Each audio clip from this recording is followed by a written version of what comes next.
Bismillahirrahmanirrahim. Assalamualaikum warahmatullahi wabarakatuh. Waalaikumsalam. Selamat siang, salam sejahtera bagi kita semua. Shalom, Om Swastiastu, Namo Buddhaya, salam kebajikan. Yang terhormat, ketua masing-masing tim debat dan anggota debat yang berbahagia. Marilah kita panjatkan puji syukur kehadirat Tuhan Yang Maha Esa. Karena limpahan rahmat-Nya kita dapat berkumpul pada siang hari ini dalam acara debat Perumusan Dasar Negara Indonesia dalam keadaan sehat walafiat. Perkenalkan, saya Naila Rohman selaku moderator yang akan memandu jalannya debat pada siang hari ini. Peserta debat dibagi menjadi 3 tim. Yang pertama, tim Muhammad Yamin. Yang kedua, tim Supomo. Dan yang ketiga, tim Soekarno. Sebelum acara debat dimulai, izinkan saya menyampaikan peraturan debat pada siang hari ini. Yang pertama, setiap tim menyampaikan pendapatnya, dilanjutkan dengan argumentasi dari tim lawan dengan waktu 20 menit. Yang kedua, setiap peserta debat dilarang menggunakan kata-kata yang merendahkan ataupun kata-kata kasar. Yang ketiga, peserta debat dilarang berbicara saat ada tim yang menyampaikan pendapatnya. Dan yang terakhir, peserta debat dilarang memotong pembicaraan tim tanpa melakukan interupsi atau izin. Itulah peraturan debat pada siang hari ini. Seluruh peserta debat harus mematuhi peraturan yang telah berlaku. Teman-teman yang berbahagia, dengan mengucap Bismillahirrahmanirrahim, maka acara debat dengan tema Perumusan Dasar Negara Indonesia pada siang hari ini dinyatakan dibuka.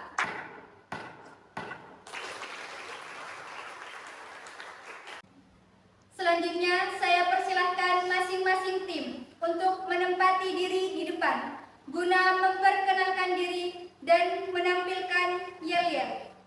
Dimulai dari tim Muhammad Yamin.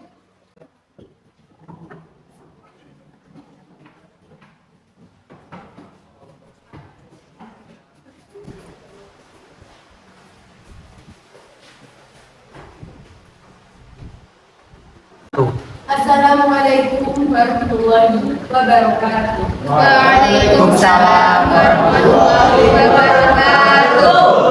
Perkenalkan, nama saya Natasha Agustin. Di sebelah saya ada kotak rokok. Silakan dari masing-masing kalian memperkenalkan diri. Perkenalkan, nama saya Dewi Hayati. Perkenalkan, saya Rosi Septian Raditya. Saya Fernanda Ramadan.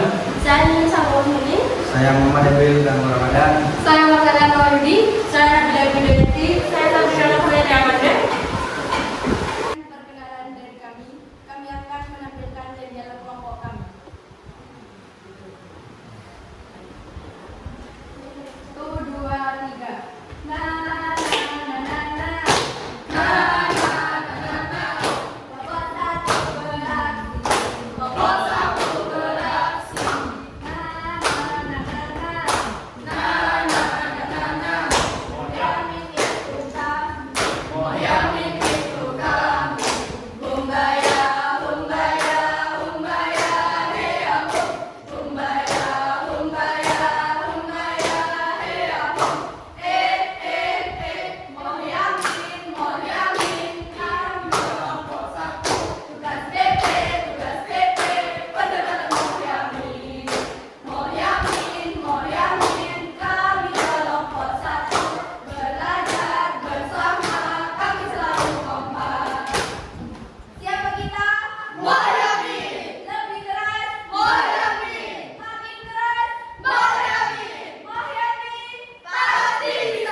Apaan aku akan gaya.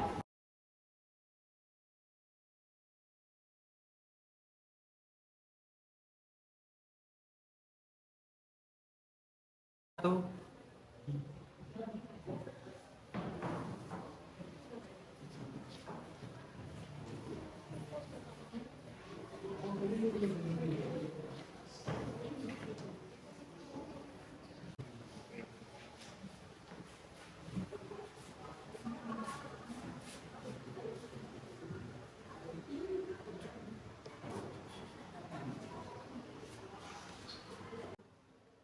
Assalamualaikum warahmatullahi wabarakatuh. Waalaikumsalam.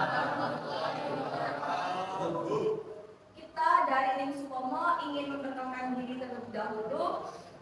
Dari sebelah kanan, Saya Windija Maulana. Saya Muhammad Abdul Rekam. Saya Muhammad Dapatin Kadiram. Saya Ikamat Sofi. Saya Muhammad Akbar Farizi. Saya Rahmatul Jana Munawwarah. saya Nanda Putri Adelina. Saya Pujiana Ramadhani. Saya Bunda Ramadhani. Are you ready? Yes. Siapa kita?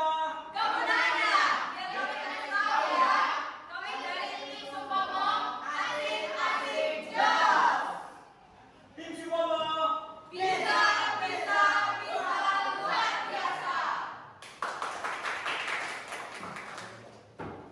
Dua, tiga.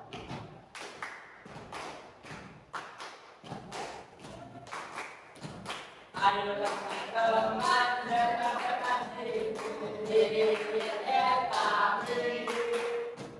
Ayo teman-teman marilah kemari agar tidak rugi.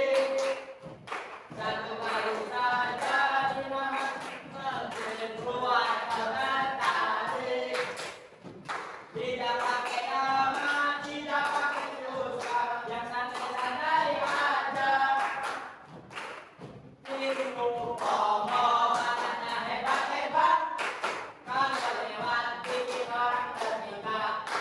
Jadi anak harus selalu taat, mengerjakan tugas sebelum tenggat. Sekian, terima kasih. Wassalamualaikum warahmatullahi wabarakatuh.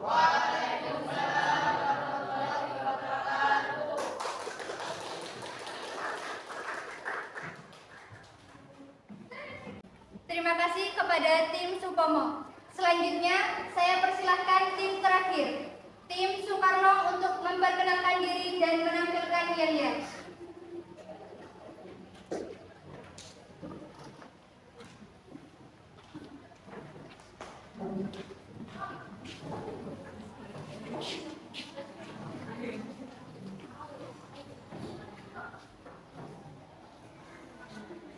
Take 15, 3, 2, 1. Assalamualaikum warahmatullahi wabarakatuh.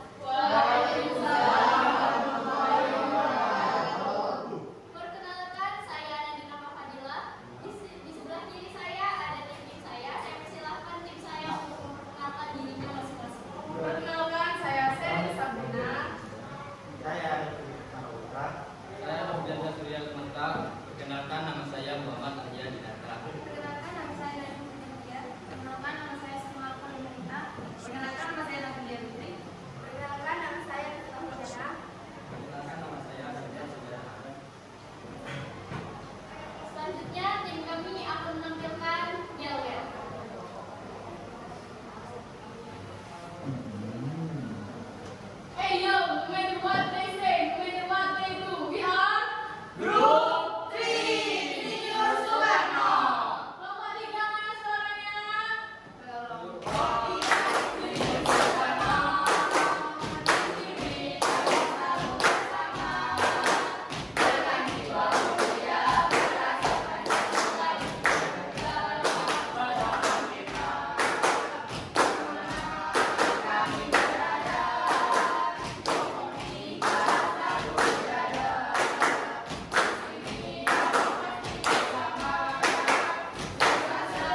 terima kasih kepada tim Soekarno.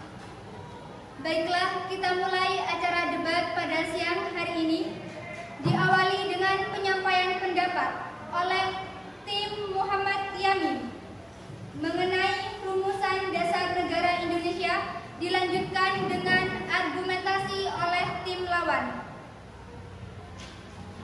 Dengan waktu 20 menit. Silahkan tim Muhammad Yamin, 20 menit dimulai dari sekarang.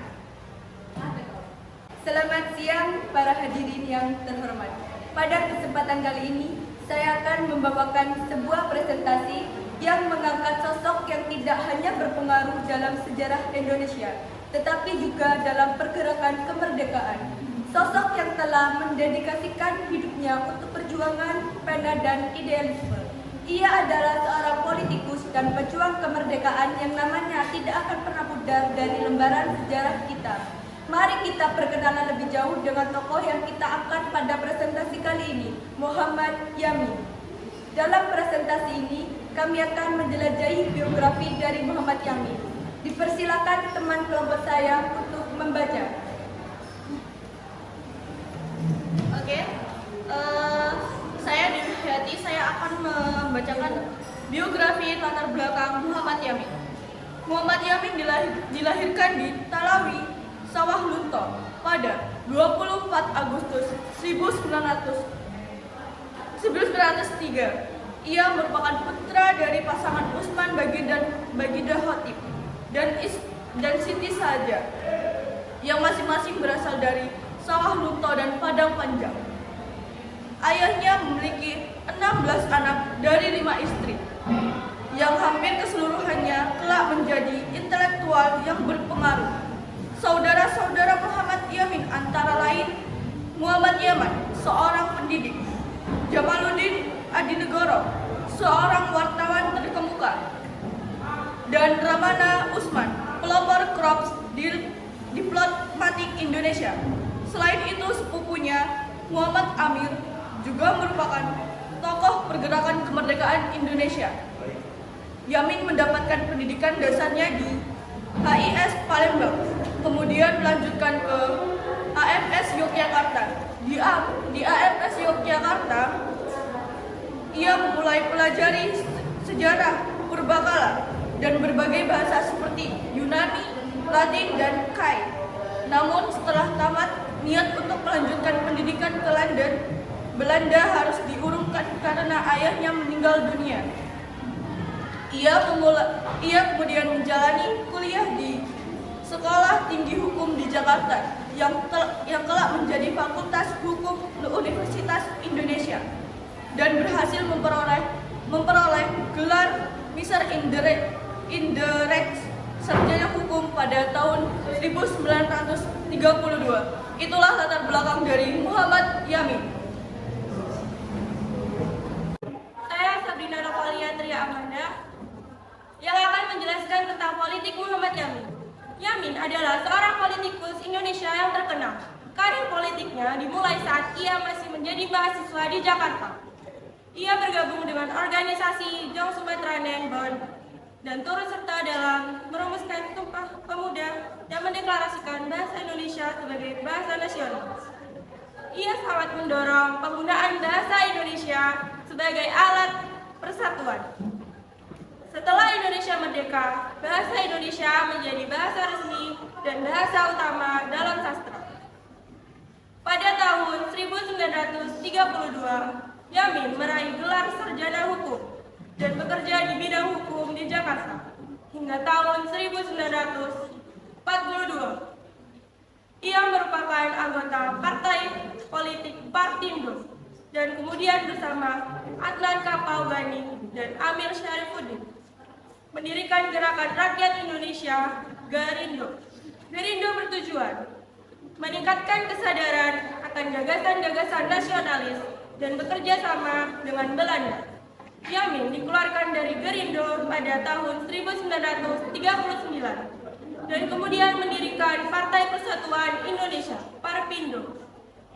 Selama pendudukan Jepang dari tahun 1942 sampai 1945, Yamin terlibat terlibat organisasi nasionalis yang didukung oleh pemerintah Jepang. Ia terpilih menjadi anggota Badan Penyelidik Usaha Persiapan Kemerdekaan Indonesia atau BPUPKI dan berperan penting dalam sidang-sidangnya. Yamin menganjurkan hak asasi manusia dimasukkan dalam konstitusi dan mengusulkan wilayah Indonesia yang luas.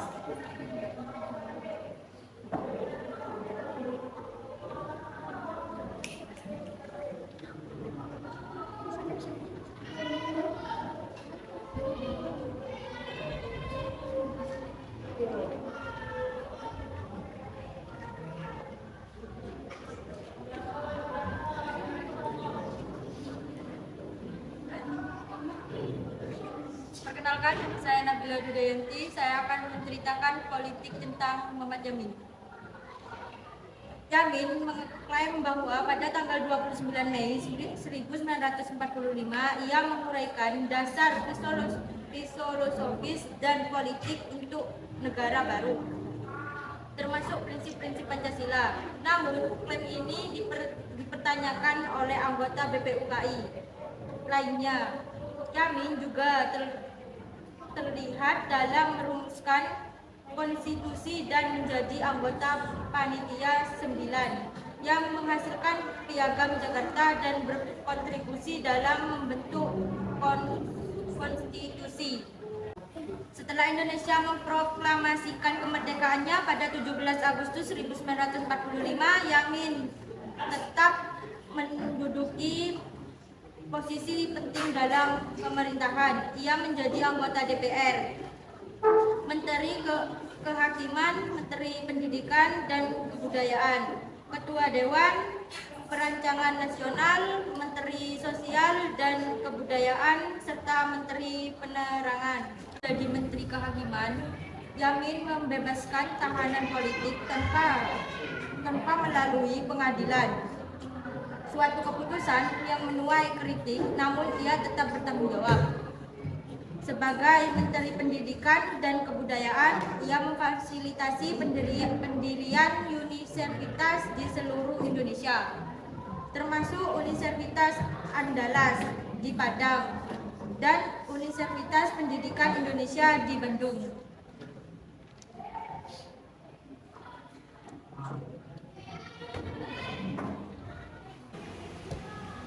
Kesusastraan. Muhammad Yamin memulai karir sebagai seorang penulis pada dekade 1920-an semasa dunia sastra Indonesia mengalami perkembangan.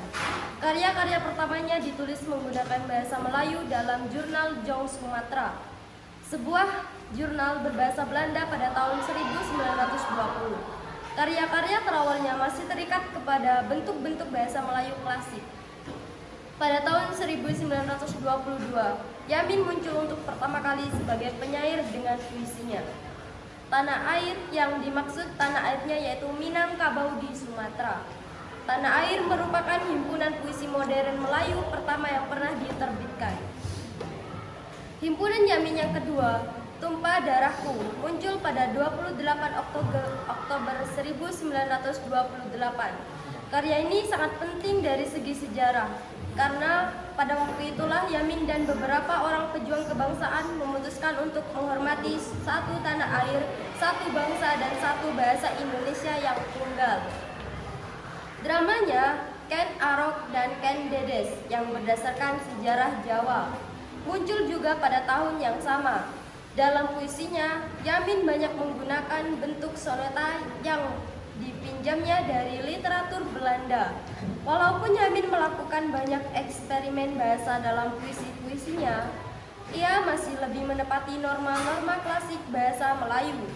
Berbanding dengan generasi-generasi penulis yang lebih muda, ia juga menerbitkan banyak drama, esai, novel, sejarah, dan puisi.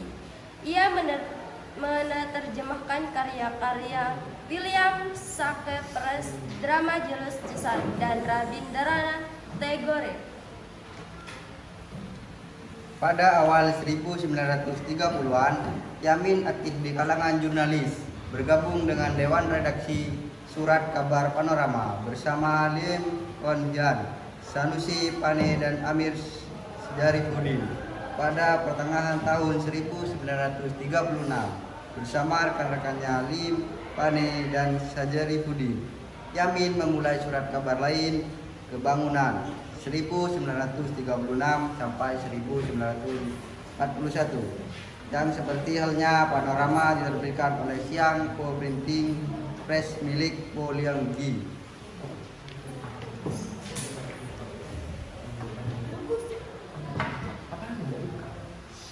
Pada tahun 1937, Muhammad Yamin menikah dengan Siti Sundari, putri seorang bangsawan dari Kadilangu, Demak, Jawa Tengah. Mereka dikaruniai satu orang putra, Dangarahadian Sinang Yasih Yamin. Pada tahun 1609, dia melangsungkan pernikahan dengan Gusti Raden Ayu Retno Saturi, putri tertua dari Mangkunegara 8. Muhammad Yamin meninggal di Jakarta pada 17 Oktober 1962. Sebagai pencetus ide-ide penting, Yamin mendominasi sejarah politik dan budaya Indonesia modern. Ide-idenya berkontribusi pada kebangkitan politik dan gelora kebangsaan nasional Indonesia.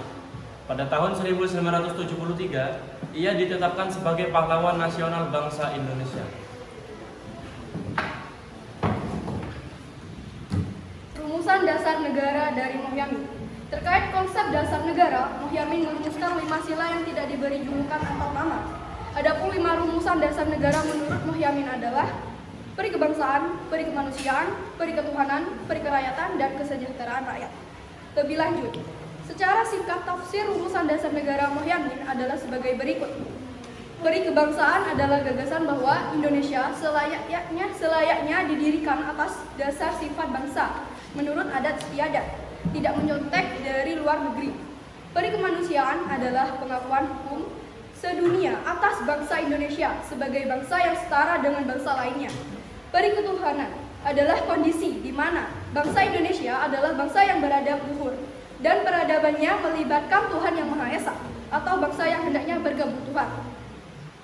Peri kerakyatan adalah dasar musyawarah atau semua yang menyangkut kehidupan negara selayaknya musyawarahkan. Negara harus disusun atas demokrasi sehingga tidak boleh dipimpin oleh seorang pemimpin saja, namun juga melibatkan dialog dengan masyarakat luas. Kesejahteraan rakyat, sama halnya dengan keadilan sosial atau Indonesia yang merdeka nantinya akan menjadi suatu negara kesejahteraan baru. Terima kasih.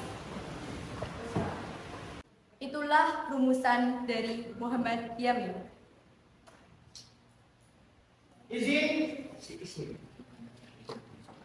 Izin moderator untuk menyanggah.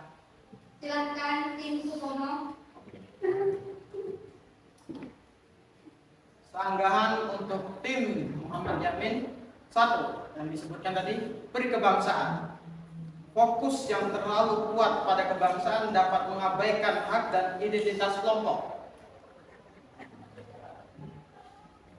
Hal ini dapat menciptakan perasaan tidak inklusif dan menghalangi upaya untuk membangun masyarakat yang beragam dan inklusif.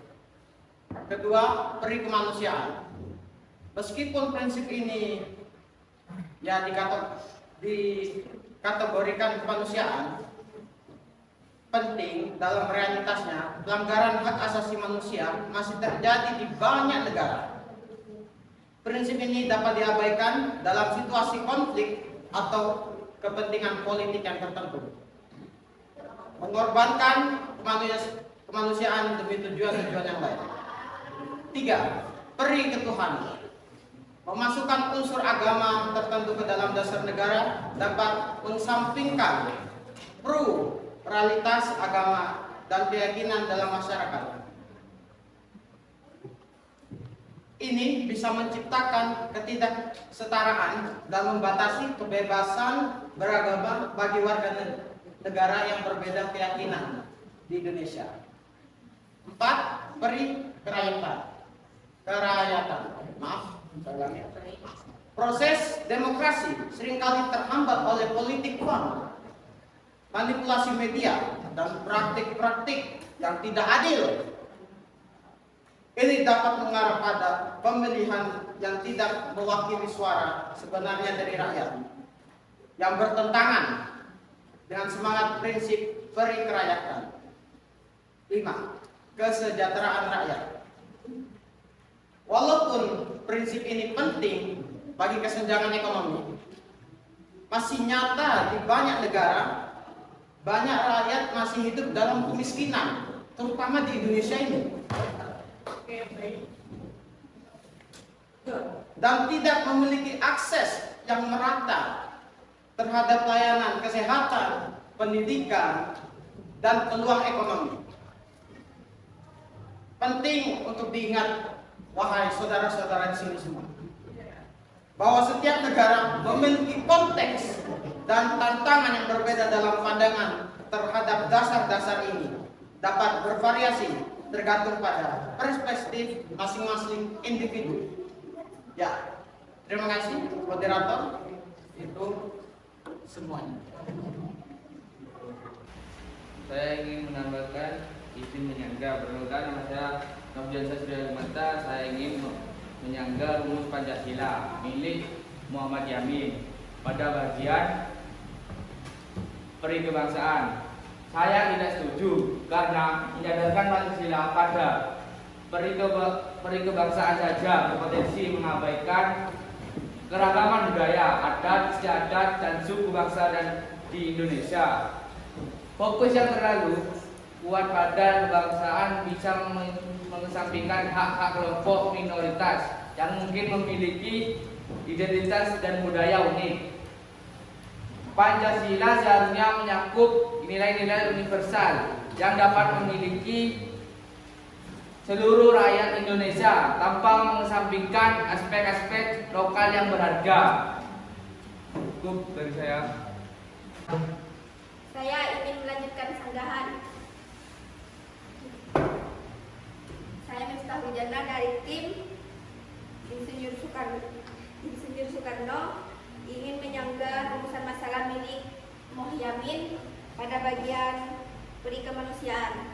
Saya tidak setuju karena terlalu menekankan aspek kemanusiaan saja dapat mengabaikan hubungan manusia dengan lingkungan alam dan makhluk lainnya. Terlalu berfokus pada kemanusiaan bisa mengakibatkan perilaku merusak lingkungan, bisa mengakibatkan perilaku yang merusak lingkungan alam dan merugikan keanekaragaman hayati. Pancasila seharusnya mencakup aspek tanggung jawab terhadap lingkungan dan makhluk lainnya, bukan hanya aspek hubungan antar manusia saja. Sekian dari saya, terima kasih.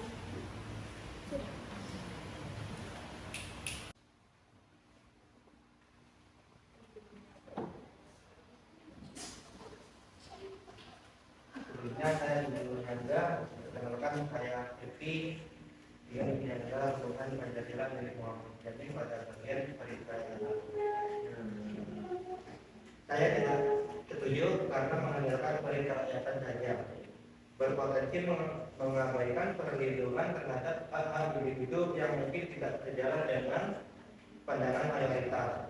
Terlalu menekankan kerakyatan bisa mengesampingkan pentingnya menghormati hak-hak minoritas dan tidak memastikan setiap individu memiliki kesempatan yang sama untuk berpartisipasi dalam kehidupan politik dan sosial.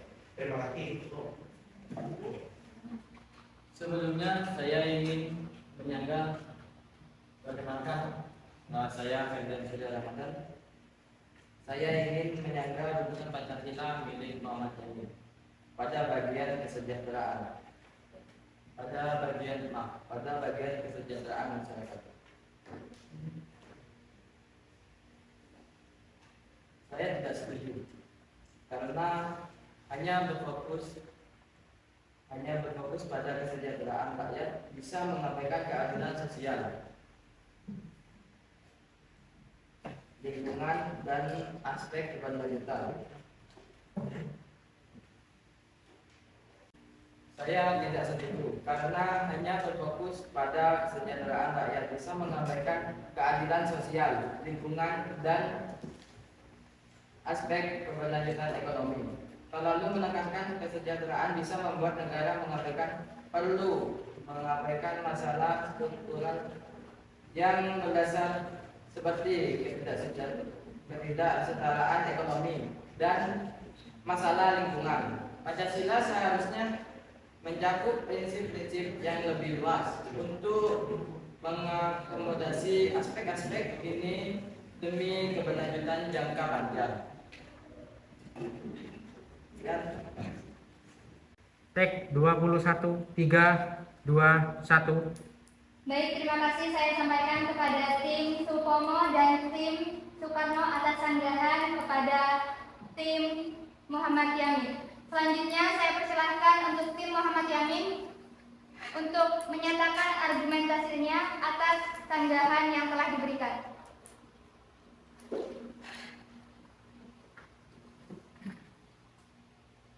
Tanggapan terhadap sanggahan terhadap rumusan Pancasila yang disanggah oleh kelompok Supomo yang dibacakan oleh Muhammad Dafa bin Tadira.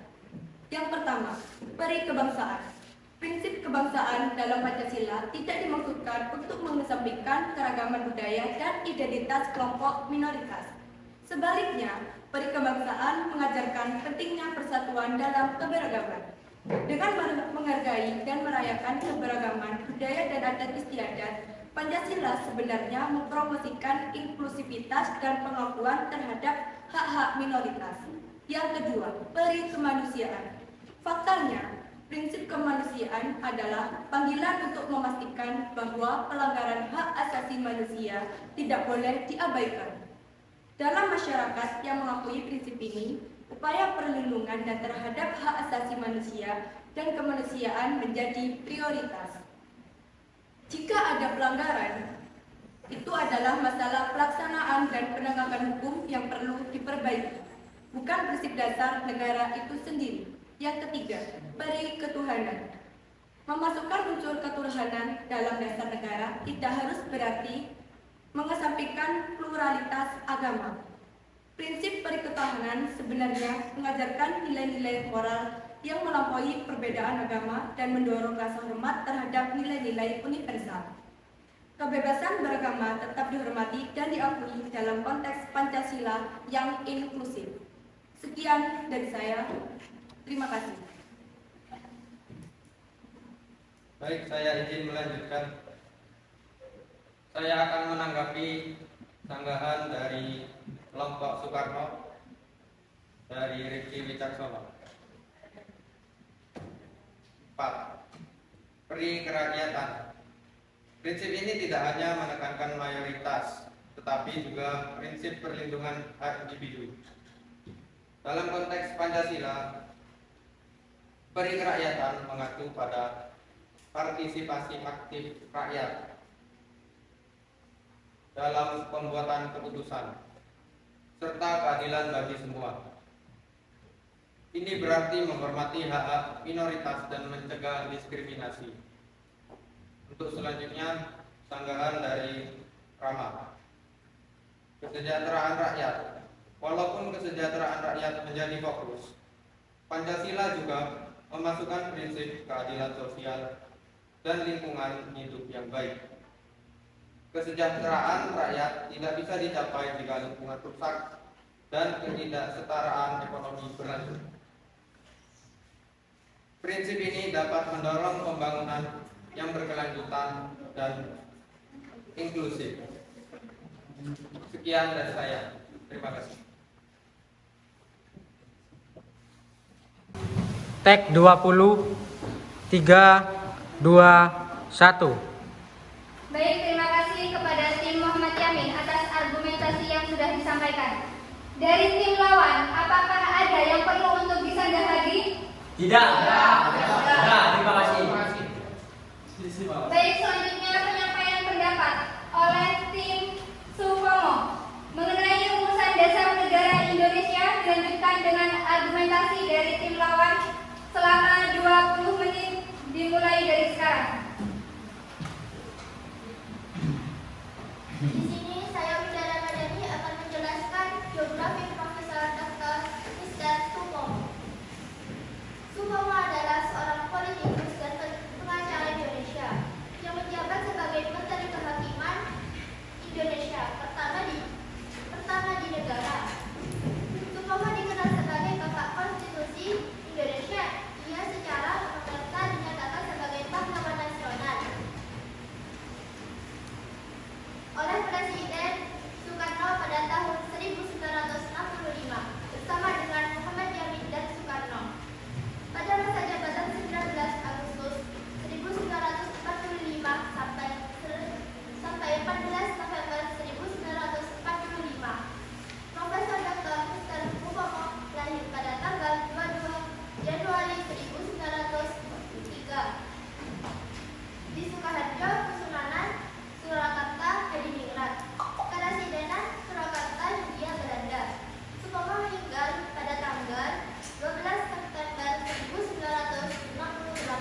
III di Sukoharjo, Hindia, Belanda, dan sekarang ada di Indonesia. Ia berasal dari keluarga priai, kakek dari pihak ibu dan ayah keduanya adalah pejabat tinggi pemerintah. Ia mulai pendidikannya pada tahun 1917 ketika ia terdaftar di Europese Leisure School (ILS) di Boyolali. Ia lulus pada tahun 1920 dan melanjutkan studinya ke Mir Uitgebreid Leger Onderwijs (MULO) di Surakarta. Pada tahun 1923 ia pindah ke Batavia dan sekarang di Jakarta dan bersekolah di Batavia Press School. Setelah lulus dari sana, ia bekerja di sebuah pengadilan negeri di Sukarta. Sebelum berangkat ke Belanda untuk melanjutkan pendidikan, di Belanda ia mendaftar di Universitas Leiden dan belajar hukum di bawah Cornelis van Vollenhoven. Ia lulus pada tahun 1927 dengan tesisnya yang berjudul Reformasi Sistem Agraria di Wilayah Sukarta, yang berisi uraian tentang sistem agraria di Sukarta dan kritik terselubung terhadap kolonialisme Belanda. Sekembalinya ke rumah, ia menjadi pegawai pengadilan di Yogyakarta, kemudian dipindahkan ke Departemen Kehakiman di Batavia. Saat bertugas di Departemen Kehakiman, ia mengambil pekerjaan sampingan sebagai dosen tamu di Rechtsgewestschool. Ia kemudian bergabung dengan Asosiasi Pemula Jong Java dan menulis sebuah makalah berjudul Perempuan Indonesia dalam Hukum yang ia presentasikan bersama dengan Perdana Menteri di kemudian hari Ali Satroami Jojo pada Kongres Perempuan 1928. Terima kasih. Baik, saya Nanda Putri Adelina. Saya ingin melanjutkan pemakluman konstitusi. Pada tanggal 1 Maret 1945, tahun terakhir pendudukan Jepang di Indonesia, pemerintah Jepang membentuk BPUPKI pada tanggal 1 Maret 1945 untuk mengerjakan persiapan kemerdekaan di wilayah pemerintahan Pulau Jawa ini. Supomo menjadi salah satu dari 62 anggota. Pada sidang pertama yang berlangsung dari 29 Mei hingga 1 Juni, ia menyatakan dukungannya untuk masa depan Indonesia menjadi negara kesatuan yang kuat, dengan alasan bahwa itu semua dengan norma-norma masyarakat Indonesia. Dia juga berbicara menentang gagasan negara Islam. Pada tanggal 1 Juni 1945, Presiden di masa depan Soekarno berpidato, di mana ia menguraikan dasar negara masa depan, 5 sila Pancasila. Pada masa reses BPUPKI, hal ini kemudian dimasukkan ke dalam pembukaan konstitusi masa depan. Piagam Jakarta oleh Panitia 9 yang tidak termasuk Supomo. Ketika BPUPKI bersidang kembali untuk sidang kedua yang dimulai pada 10 Juni, sebuah komite beranggotakan 19 orang dibentuk untuk menghasilkan rancangan undang-undang. Dan Supomo memainkan peran dominan dalam pembahasan yang berlangsung selama 3 hari. Dia sengaja menghasilkan konstitusi yang memiliki pemerintahan pusat yang kuat dengan kekuasaan terkonsentrasi pada presiden dan tanpa sistem check and balance yang jelas, sejalan dengan pendapatnya. Secara khusus, ia mendukung totalitarianisme integralis berdasarkan ideologi keluarga dan mengusulkan negara Indonesia dimodelkan pada Nazi Jerman dan keakikasaran Jepang. Baik, saya Radatul Jana Munawwarah ingin melanjutkan tentang pemakluman konstitusi. Ia meyakini sistem ini akan menghindari konflik kepentingan antara pemerintah dan masyarakat. Dalam diskusi itu, ia ditentang keras oleh Muhammad Yamin yang menyerukan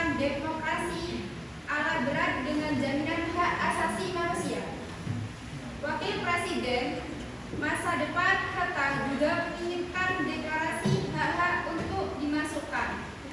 Tetapi Soekarno memihak Suetomo. Kompromi mencapai pasal 28 yang menyatakan bahwa hak asasi manusia akan diatur dengan undang-undang. Setelah diskusi panas, khususnya mengenai peran agama dalam berita negara, rancangan konstitusi dan pembukaannya diterima pada 16 Juli. Setelah Jepang menyerah pada tanggal 17 Agustus 1945, Soekarno dan Hatta memproklamasikan kemerdekaan Indonesia. Keesokan harinya, Panitia Persiapan Kemerdekaan Indonesia (PPKI) yang telah dibentuk pada 7 Agustus bertemu dan menyetujui rancangan undang-undang yang dihasilkan oleh panitia BPUPKI. Konstitusi juga memiliki penjelasan yang memberikan informasi lebih lanjut tentang pembukaan dan isi, yang juga ditulis oleh Supomo. Karena ini bukan produk BPUPKI atau PPKI, status hukumnya tidak pasti. Terima kasih. Tek 21, 3, 2, 1. Baik, saya Kamas Safi'i akan melanjutkan tentang karir pasca kemerdekaan. Setelah masa jabatannya sebagai Menteri Kehakiman, Soepomo menjadi dosen di Universitas Gadjah Mada serta Akademi Polisi Jakarta. Dia juga Presiden Universitas Indonesia. Dari tahun 1954 sampai 1956, Soepomo menjadi Duta Besar Indonesia untuk Britania Raya. Soepomo meninggal dalam usia muda akibat serangan jantung di Jakarta pada tanggal 12 September 1958 dan dimakamkan di Solo. Pada 14 Mei 1965, Soepomo secara anumerta dinyatakan sebagai pahlawan nasional Indonesia oleh Presiden Soekarno. Oke, saya akan lanjutkan.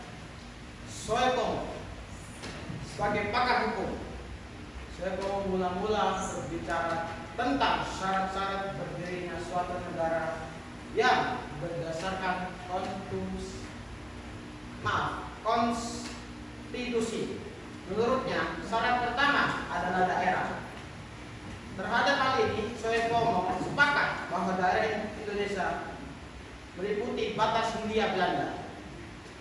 Kedua, rakyat sebagai warga negara, artinya siapapun yang memiliki kebangsaan Indonesia, maka dengan sendirinya bangsa Indonesia asli, bangsa peranakan Tionghoa, India, Arab telah turun-temurun tinggal di Indonesia dan mempunyai kehendak yang sungguh-sungguh untuk bersatu dengan bangsa Indonesia yang asli, maka ia harus diterima sebagai warga negara Indonesia. Ketiga, pemerintah yang berdaulat menurut hukum internasional. Kemudian, Soepomo berbicara tentang dasar negara Indonesia dengan mengutip sejumlah teori, seperti teori perseorangan yang dikembangkan oleh Thomas Hobbes dan John Locke, teori golongan class of theory dari Karl Marx, Engels, dan Lenin, serta teori integralistik yang diajarkan oleh Spinoza, Adam Mother, dan Hegel. Setiap negara menurut Soepomo harus sesuai dan menggambarkan struktur sosial, karakteristik masyarakat. Negara Indonesia merdeka tidak seharusnya dibangun dengan menjiplak masyarakat di luar sana atau di luar Nusantara. Kalau bilangnya kita di luar negeri, corak dan bentuk negara itu harus disesuaikan dengan berkehidupan masyarakat yang nyata. Terima kasih.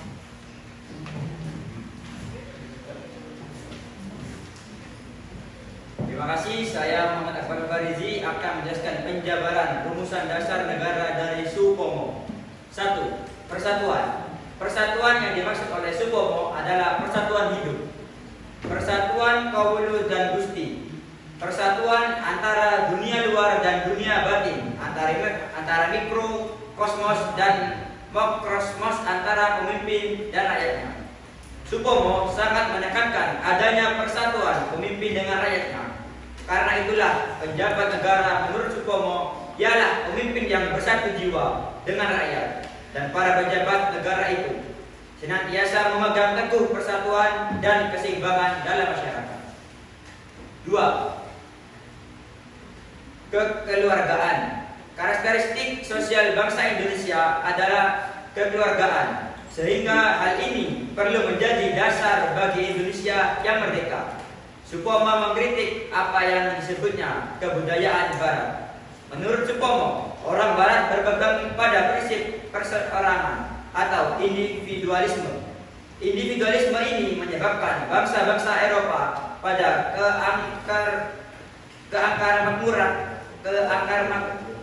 keangkarmurkaan. Ia dapat bersaing dengan sangat keras dan saling menjatuhkan. Sementara orang Timur tidak mengenal individualisme. Dalam budaya Barat, sebagaimana Indonesia, semua orang dianggap sebagai anggota keluarga.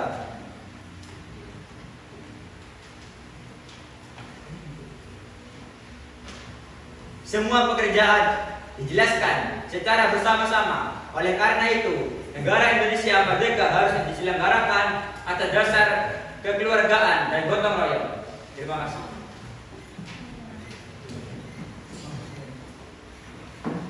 Baik, saya Muhammad Rafi Rehan akan melanjutkan teks dari Akbar. Yang ketiga, keseimbangan lahir dan batin.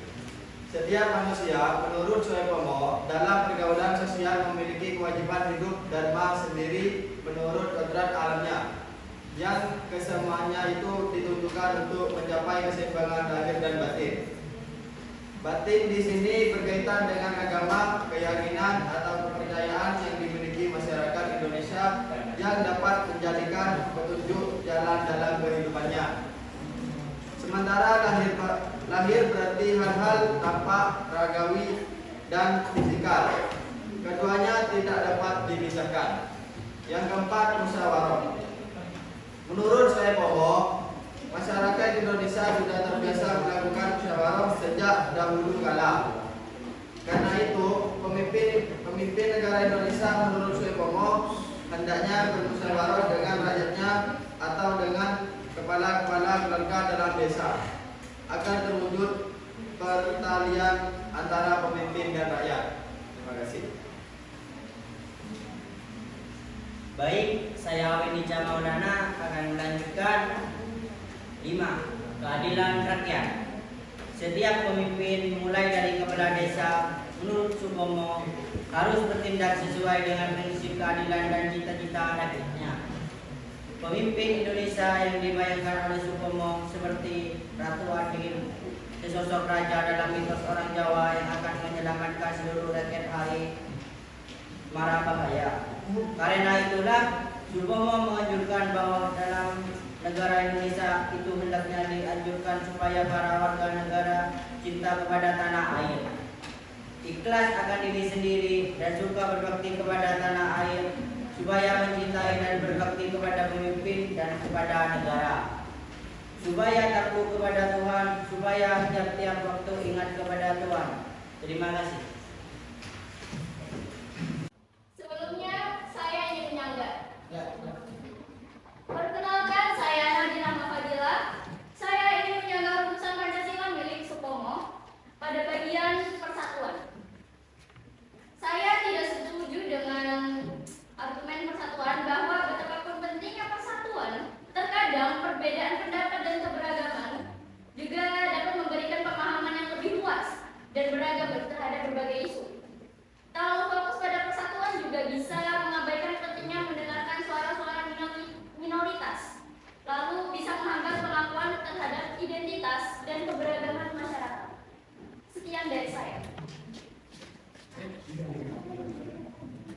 Izin tambahan kesanggahan. Perkenalkan, saya Seri Sabrina. Saya ingin menjaga rumusan Pancasila milik tim Profesor Dr. Supomo. Sila kedua yaitu kekeluargaan. Saya tidak setuju. Meskipun kekeluargaan adalah nilai yang kuat dalam Pancasila, terkadang mengedepankan kekeluargaan bisa mengabaikan hak-hak individu dan merugikan kemandirian seseorang. Terlalu menekankan kekeluargaan juga bisa memperkuat norma-norma yang menahan perubahan sosial. Sekian dari saya, terima kasih. Izin menambah sanggahan. Perkenalkan, nama saya Muhammad Arya Dinata. Saya ingin menyanggah rumusan Pancasila milik Supomo pada bagian keseimbangan lahir batin. Konsep keseimbangan lahir batin bisa dianggap ambigu dan terbuka untuk intervensi yang beragam. Hal ini dapat mengakibatkan pemahaman yang berbeda-beda tergantung pada sudut pandang masing-masing individu. Sekian dari saya, terima kasih.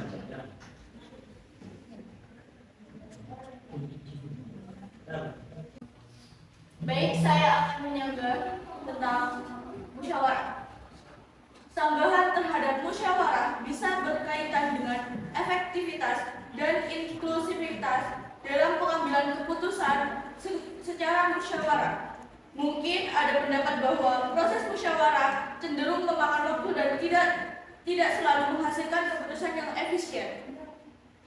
Selain itu, dalam praktiknya, tidak semua warga negara memiliki kesempatan yang sama untuk berpartisipasi dalam musyawarah, yang dapat mengakibatkan ketidaksejahteraan dalam mengambil keputusan. Baik, terima kasih. Saya akan menyanggah tentang keadilan rakyat. Meskipun prinsip keadilan rakyat adalah tujuan yang baik, terlalu vokal tentang keadilan rakyat bisa mengarah pada pengabaian terhadap kepentingan individu atau kelompok minoritas yang mungkin berada di luar arus mayoritas. Terlalu vokal tentang keadilan rakyat juga berpotensi mengabaikan perlindungan terhadap hak-hak individu dan mendorong tindakan tumpang tindih dengan hak-hak manusia. Terima kasih.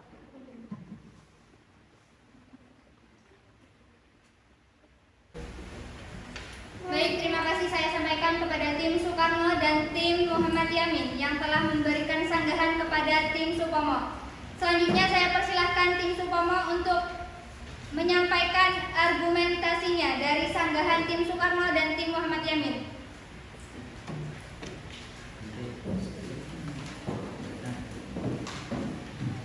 Baik, saya akan menjawab sanggahan dari tim Soekarno. 1. Persatuan. Mempertahankan persatuan sebagai nilai utama dalam Pancasila penting untuk mencegah perpecahan dan konflik di dalam masyarakat. Meskipun mendengarkan suara-suara minoritas penting, kesatuan dalam perbedaan dapat memupuk toleransi dan kerjasama yang diperlukan untuk kemajuan bersama. 2. Kekeluargaan. Memiliki semangat kekeluargaan dapat memperkuat hubungan sosial dan erat dan saling mendukung di antara warga negara. Ini dapat membantu masyarakat mengatasi kesulitan dan memupuk rasa solidaritas yang esensial dalam situasi sulit. 3. Keseimbangan lahir batin. Konsep keseimbangan lahir batin mengajarkan pentingnya harmoni antara tindakan dan nilai-nilai dalam kehidupan sehari-hari. Ini mendorong kesadaran diri yang lebih dalam dan pemahaman holistik terhadap tindakan serta akibatnya. Terima kasih.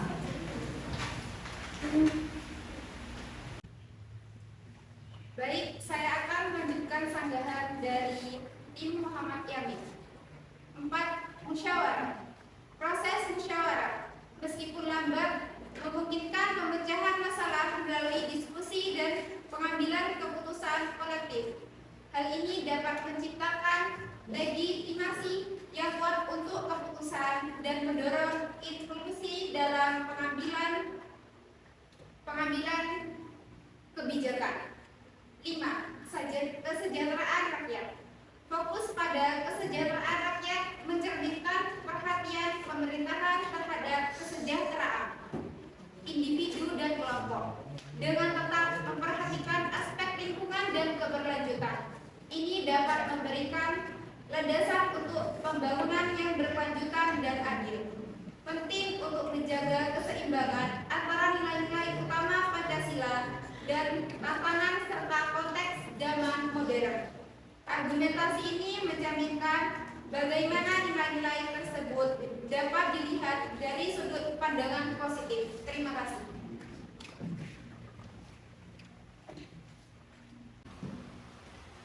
Dilanjut dengan penyampaian pendapat oleh tim yang terakhir, yaitu tim Soekarno mengenai rumusan dasar negara Indonesia, dan dilanjutkan dengan argumentasi oleh tim lawan dengan waktu 20 menit dimulai dari sekarang.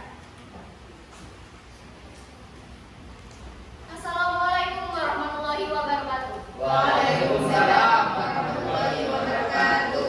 Selamat siang dan salam sejahtera untuk yang terhormat Bapak Farzal dan para hadirin sekalian. Pertama-tama saya ucapkan terima kasih kepada moderator karena tim kami sudah diberikan kesempatan untuk mengikuti acara debat rumusan Pancasila pada siang hari ini. Pertama-tama tim kami akan menjelaskan mengenai latar belakang Bapak Soekarno, lalu dilanjut dengan bagaimana kehidupan Bapak Insinyur Soekarno dan pada masa mudanya hingga akhirnya Soekarno ikut turut merumuskan Pancasila. Baik, saya akan menjelaskan mengenai latar belakang Bapak Soekarno. Insinyur Soekarno adalah pendiri dan presiden pertama Republik Indonesia. Nama lengkapnya adalah Dr. Insinyur Soekarno dan ia biasa dijuluki sebagai Bung Karno. Ia lahir pada tanggal 6 Juni tahun 1901 di Surabaya, Jawa Timur yang pada saat itu Indonesia sendiri masih menjadi wilayah jajahan Hindia Belanda. Soekarno dilahirkan dengan seorang ayah bernama Raden Sukewi Sosrodihardjo dan ibu yaitu Ida Ayu Nyoman Rai. Soekarno adalah seorang tokoh nasionalis, pemikir dan pemimpin revolusi Indonesia yang memainkan peran kunci dalam perjuangan kemerdekaan Indonesia dari penjajahan Belanda. Ia merupakan seorang pemimpin karakteristik.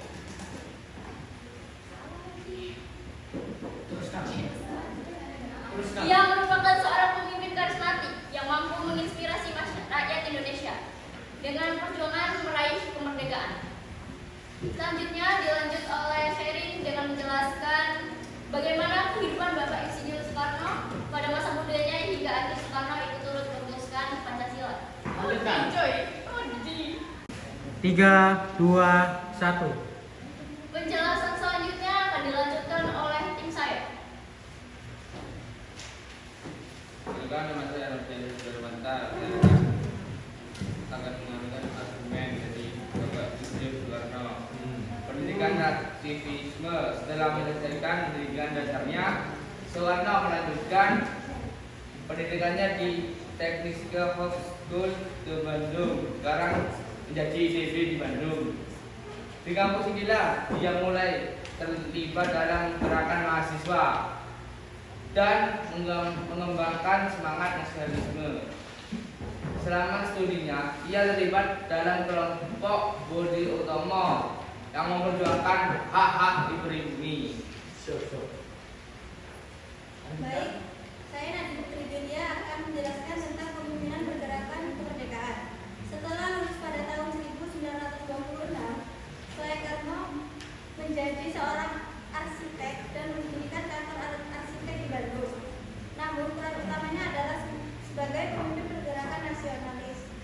Pada tahun 1927, ia mendirikan PNI atau Partai Nasional Indonesia yang mengusung semangat pahlawan terhadap penjajahan Belanda. Baik, saya Riki Wicaksono. Saya akan melanjutkan argumen dari Insinyur Soekarno pada pidato 1 Juni 1945. Salah satu momen paling bersejarah yaitu dalam perjalanan Insinyur Soekarno adalah pidatonya pada tanggal 1 Juni 1945. Dalam pidato ini, ia menguraikan Pancasila sebagai dasar negara Indonesia yang mencerminkan nilai-nilai kebangsaan dan keyakinannya.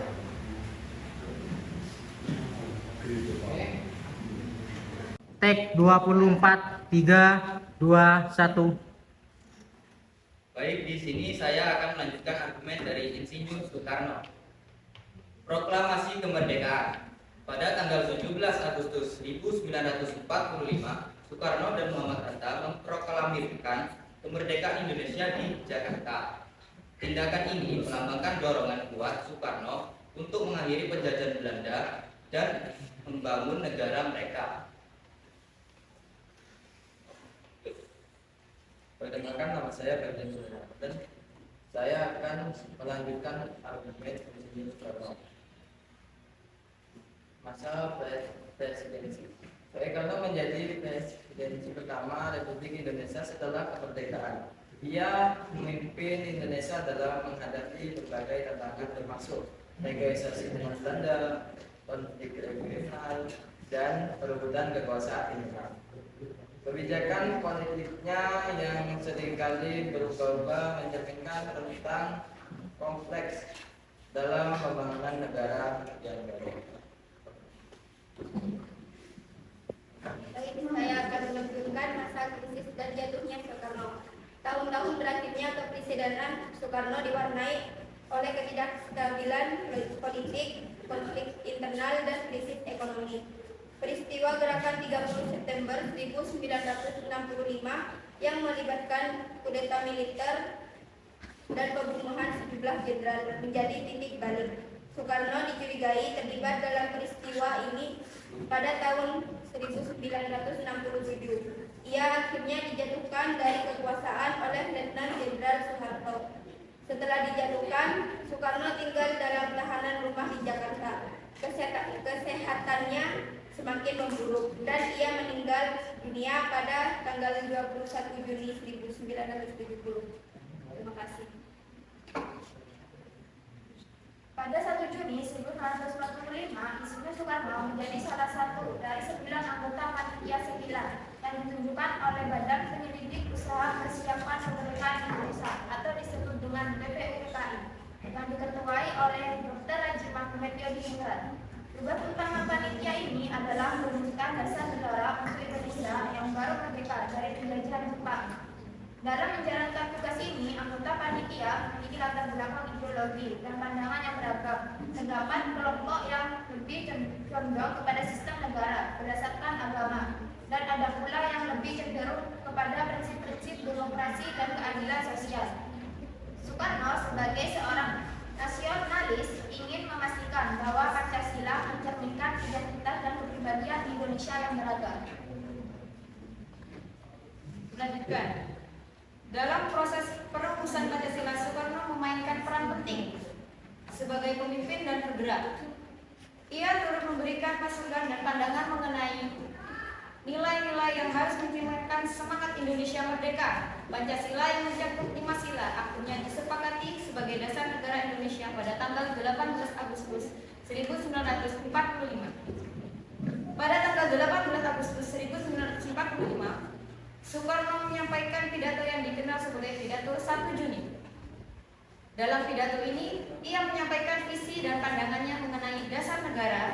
Ia menegaskan pentingnya kepribadian Indonesia dalam merumuskan Pancasila serta menekankan pentingnya keadilan sosial bagi seluruh rakyat Indonesia. Berikut rumusan Pancasila Insinyur Soekarno.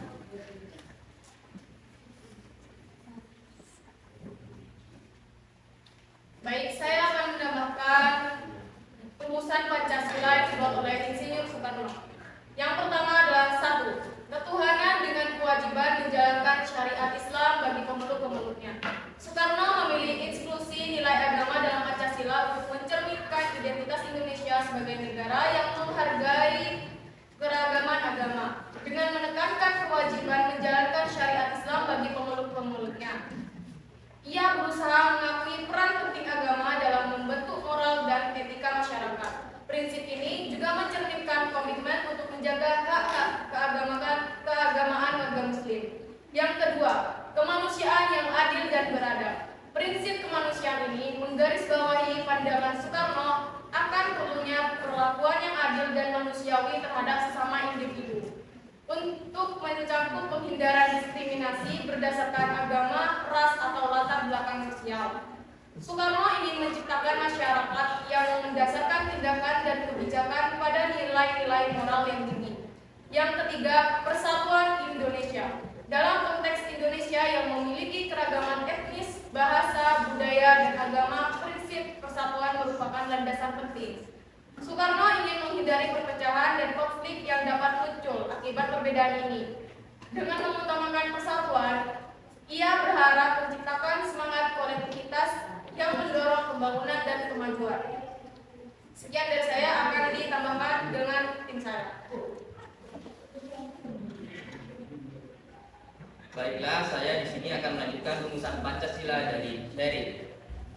4. Kerakyatan yang dipimpin oleh hikmat kebijaksanaan dalam permusyawaratan perwakilan. Soekarno memiliki keyakinan pada demokrasi yang mencakup partisipasi aktif masyarakat. Dalam prinsip ini, ia ingin menunjukkan pentingnya musyawarah dan perwakilan dalam mengambil keputusan politik. Ia menginginkan kebijaksanaan yang tercermin dalam keputusan tersebut memastikan aspirasi rakyat terdengar. 5. Keadilan sosial bagi seluruh rakyat Indonesia. Prinsip keadilan sosial menegaskan komitmen Soekarno untuk mengurangi kesenjangan sosial dan ekonomi yang ada di masyarakat. Ia ingin menciptakan sistem yang memastikan kesempatan yang setara bagi semua warga negara untuk mendapatkan akses terhadap pendidikan, pekerjaan, dan layanan sosial lainnya. Keseluruhan rumusan Pancasila ini mencerminkan pandangan Soekarno tentang bagaimana menggabungkan berbagai nilai kepercayaan dan aspirasi yang ada dalam masyarakat Indonesia yang heterogen. Tujuannya adalah menciptakan dasar yang kuat untuk negara yang adil, demokratis, dan inklusif, serta mampu menghadapi tantangan dan tuntutan zaman. Soekarno melihat Pancasila sebagai fondasi yang dapat mengatasi perpecahan dan membangun kekuatan bersama untuk memajukan Indonesia. Sekian dari saya, terima kasih. Izin menyangga, saya Alvinanda Wahyu Ramadan. Saya akan menyangga terhadap rumusan Insinyur Soekarno yang berbunyi ketuhanan dengan kewajiban menjalankan syariat Islam bagi pemeluknya. Saya tidak setuju rumusan ini dapat dianggap diskriminatif terhadap pemeluk agama lain karena tidak memberikan pengakuan yang sama terhadap agama-agama lain di Indonesia.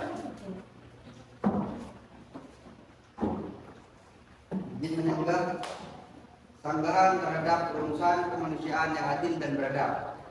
Saya tidak setuju dengan konsep adil dan beradab dapat diaplikasikan terhadap berbeda oleh setiap individu atau kelompok, sehingga dapat menyebabkan perbedaan pandangan mengenai hak dan kebijakan yang sesuai. Terima kasih.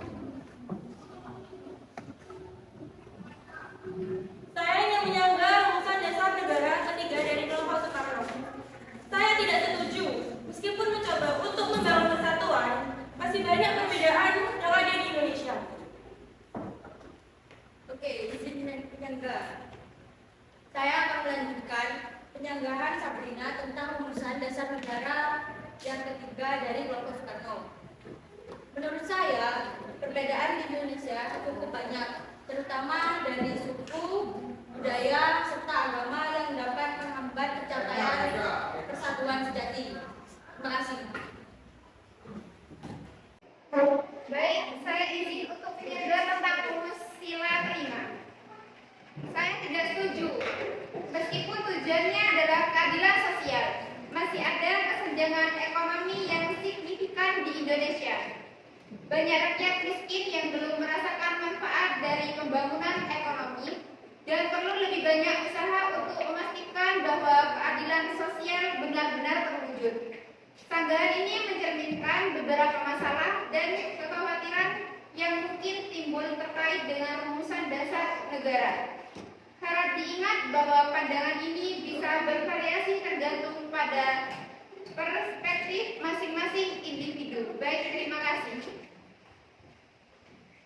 Baik, terima kasih tim Soekarno atas argumentasi penguatnya. Dari tim lawan, apakah ada yang perlu untuk disanggah lagi? Tidak.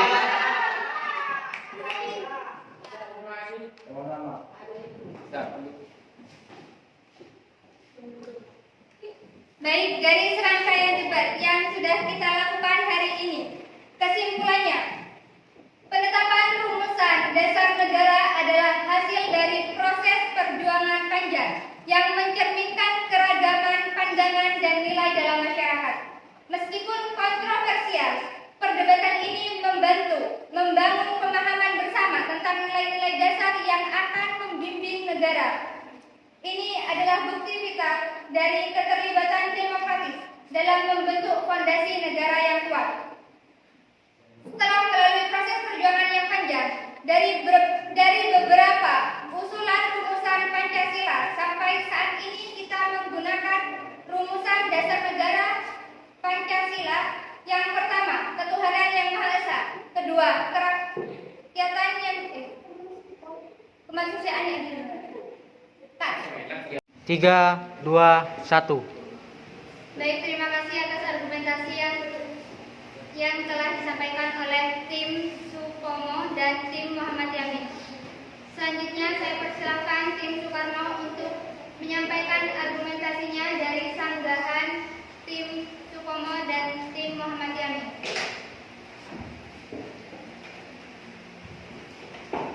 Baik, saya Nadine Rahma akan memberikan argumen penguat untuk sanggahan Muhammad Yamin.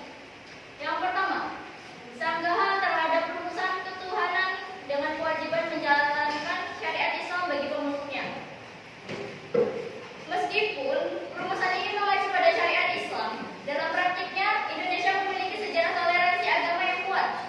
Pancasila juga mengakui keberagaman agama dan tidak melarang penganut agama lain untuk menjalankan keyakinan mereka. Oleh karena itu, rumusan ini dapat diartikan sebagai menghormati dan mengakui keberagaman agama yang ada di Indonesia. Yang kedua, sanggahan terhadap rumusan kemanusiaan yang adil dan beradab. Meskipun konsep adil dan beradab dapat ditafsirkan berbeda, hal ini juga menunjukkan fleksibilitas Pancasila dalam menyesuaikan nilai-nilai universal dengan konteks Indonesia. Interpretasi yang beragam ini sebenarnya memperkaya diskusi dan mendorong masyarakat untuk terlibat dalam pemahaman yang lebih mendalam tentang nilai-nilai tersebut. Dan yang ketiga, sanggahan persatuan Indonesia.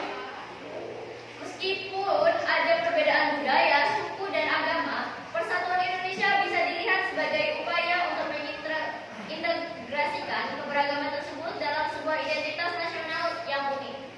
Pancasila sebagai dasar negara memberikan kerangka untuk membangun persatuan melalui nilai-nilai bersama yang menghargai keragaman. Untuk selanjutnya, tim saya akan melanjutkan. Oke, baik. Saya akan melanjutkan argumen pendukung dari tim Soekarno. Dari sanggahan kerakyatan yang dipimpin oleh hikmat kebijaksanaan dalam permusyawaratan perwakilan. Meskipun demokrasi memiliki kelemahan, konsep ini memberi suara pada rakyat dan membuka jalan untuk penyempurnaan dengan pemahaman yang lebih baik tentang pentingnya partisipasi warga dan perbaikan sistem. Pemimpin yang lebih baik bisa dihasilkan dari proses ini. Sanggahan keadilan sosial bagi seluruh rakyat Indonesia. Meskipun kesenjangan ekonomi masih ada, rumusan ini memberikan landasan untuk berjuang demi keadilan sosial. Bukan berarti rumusan ini gagal, tetapi lebih sebagai panggilan untuk upaya lebih besar dalam mengatasi ketidaksetaraan ekonomi. Sekian argumen pendukung dari saya. Terima kasih. Rumusan Pancasila yang pertama, ketuhanan yang Maha Esa. 2, kemanusiaan yang adil dan beradab. 3, persatuan Indonesia. 4, kerakyatan yang dipimpin oleh hikmat kebijaksanaan dalam permusyawaratan perwakilan. Dan 5, keadilan sosial bagi seluruh rakyat Indonesia. Pancasila sampai kapanpun tidak akan bisa dirubah, karena jika diubah, kita juga mengubah ideologi bangsa ini. Ideologi adalah nilai dasar yang menjadi landasan bagi negara dan seluruh bangsa Indonesia. Demikian perdebatan hari ini. Telah selesai.